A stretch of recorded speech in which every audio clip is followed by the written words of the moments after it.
പുതിയ സാങ്കേതിക വിദ്യകൾ ഉപയോഗപ്പെടുത്തുന്നതോടൊപ്പം പുതുതലമുറയുടെ അഭിരുചികളും പരിഗണിച്ച് മാത്രമേ മാധ്യമ സ്ഥാപനങ്ങൾക്ക് പിടിച്ചു നിൽക്കാൻ സാധിക്കുകയുള്ളൂവെന്ന് മാധ്യമ ഉച്ചകോടിയിൽ സംസാരിച്ചവർ അഭിപ്രായപ്പെട്ടു. ആഗോള സാറ്റലൈറ്റ് ചാനലുകളുടെ ഉദയം വളർച്ചയോ തളർച്ചയോ, വെബ് ടിവിയുടെയും മൊബൈൽ ടിവിയുടെയും സാധ്യതകൾ, പ്രതിസന്ധി ഘട്ടങ്ങളിലെ വാർത്താ സംപ്രേഷണം, പുതിയ കാലത്തിനനുസരിച്ച് ന്യൂസ് റൂമുകൾക്ക് മാറാൻ സാധിക്കുന്നുണ്ടോ, മാധ്യമ സ്വാതന്ത്ര്യത്തിന്റെ പരിധി തുടങ്ങി 12ഓളം വിഷയങ്ങളിലാണ് ചർച്ച നടന്നത്.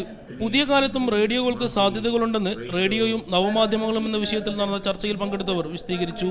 മറ്റൊരു കാര്യം, സമ്മേളനത്തിൽ ചർച്ചയ്ക്ക് വന്നൊരു കാര്യം, ഫിജി, മക്കാവോ തുടങ്ങിയ ചെറിയ രാജ്യങ്ങളിൽ തുടങ്ങി ചൈന, സൗദി അറേബ്യ, ഓസ്ട്രേലിയ തുടങ്ങിയ വലിയ രാജ്യങ്ങളിൽ വരെ പുത്തൻ പരീക്ഷണങ്ങളെ ഈ പ്രക്ഷേപണ രംഗത്തിൻ്റെ മികവിന് വേണ്ടി റേഡിയോയും ടെലിവിഷനും ഉപയോഗപ്പെടുത്തിക്കൊണ്ടിരിക്കുന്നു എന്നും, എന്നാൽ ആ പുതിയ പരിഷ്കരണങ്ങളെ അതേപടി ഉൾക്കൊള്ളുന്നതിൽ നിലവിലുള്ള തലമുറ അതിൽ നിന്ന് വിമുഖരായി പോകുന്നുണ്ടോ എന്ന സംശയവും സമ്മേളനത്തെ സംബന്ധിച്ചവർ ഉയർത്തുകയുണ്ടായി.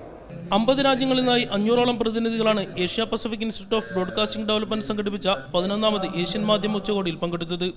സമാപന സമ്മേളനത്തിൽ അടുത്ത വർഷത്തെ അതിഥി രാജ്യമായ മലേഷ്യയുടെ കമ്മ്യൂണിക്കേഷൻ ആൻഡ് മൾട്ടിമീഡിയ മന്ത്രി അഹമ്മദ് ഷാബരി പ്രതിനിധികളെ കോലാലംപൂരിലേക്ക് ക്ഷണിച്ചു. AIBD ഡയറക്ടർ യാങ്കും Yuan, Saudi audio visual commission president doctor Riyad Najim എന്നിവർ സംസാരിച്ചു. റബി മുഹമ്മദ്, മീഡിയ 1, ജിദ്ദ.